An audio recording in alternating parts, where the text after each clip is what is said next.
Welcome to the first of Rouse Intellectual Property Law webcasts. Today, we'll be speaking to Doug Clark, Rouse Global Head of Dispute Resolution and the author of Patent Litigation in China, published by Oxford University Press. Today's topic is the recent amendments to the Chinese patent law, which was amended for the fourth time in October 2020. Hi, Doug. How are you? Hi, Youngie. I'm very well, thank you. As you can see, I'm working from home today, so I decided to come out to my garden and record this here. Thank you so much. My first question to you is, what are some of the main amendments to the law? Okay, there's been 5 major amendments. First, in terms of damages, there's been an increase in the statutory damages to 5 million renminbi. That's about $800,000. This matches similar amendments that were made to the trademark and copyright laws.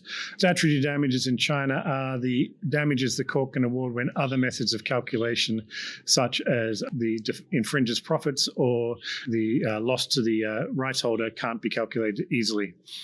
Secondly, punitive damages have been introduced, which can be up to 5 times the award of damages. They're going to be major changes. They are major changes, and it's going to have a big impact on patent litigation in China. A more minor change is that the limitation period is now clearly set out as 3 years in the law. This matches the new civil code, which has created a general limitation period of 3 years in China. Also a welcome development because the previous 2 years was a little bit short.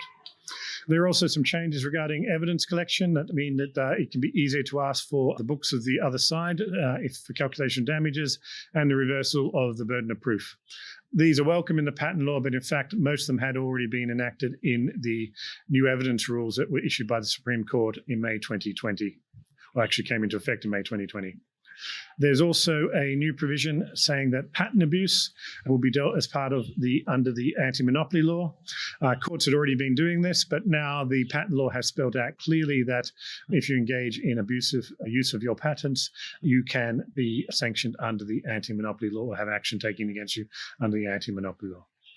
Finally, the term for design patent has been extended to 15 years in line with the Hague Convention, and it's also now possible to file for partial designs. Both welcome. Many people are finding 10 years is a very short period of time to have protection for a design, and similarly, partial designs are very common in other countries, and people are finding problems in not being able to register partial designs properly in China.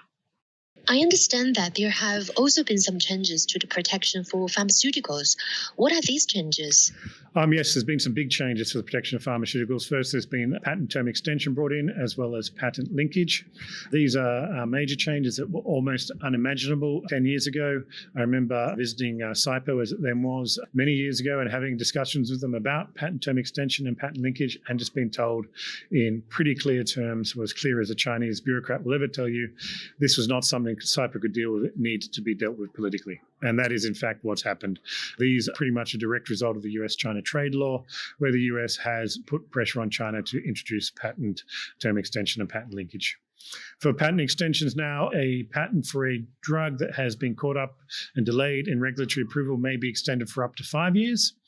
And in terms of linkage now, you are able to take action based on clinical trials, applications for clinical trials, which solves a big problem that pharmaceutical companies are finding, that they knew companies were doing clinical trials or seeking approval for a drug, but they could not take action to stop that until the drug was released in the market, which is, of course, a big problem. So now the CNIPA and the National Medical Products National Medical Products Administration have introduced rules to allow for this patent linkage system to work, and the Supreme Court has also issued a judicial interpretation covering that. How do the amendments fit in with recent developments in patent litigation in China then? Well, it's just a continuation of the big changes we've seen in patent enforcement in China in the last 20 years. Litigation has become easier and easier. Probably the biggest change was in 2014 when the IP courts in Beijing, Shanghai, and Guangzhou were established, brought some specialist IP courts with strong technical knowledge dealing with patent cases. This is followed in a number of other cities with IP tribunals, which have the similar type of technical knowledge. Biggest game change, of course, has been the Supreme Court IP tribunal that was established published in 2019, which hears invention patent appeals and other high technology case appeals from all over China. That's reduced local protectionism and brought a lot of certainty to decision making in China.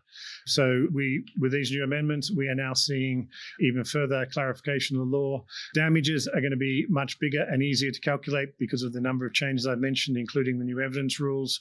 So in fact, I don't think I can say for certain we're going to see a lot more patent litigation in China in the coming years. Thanks so much for answering all my questions, Doug. Very interesting indeed. There have been major changes in patent law in China the past 10 years.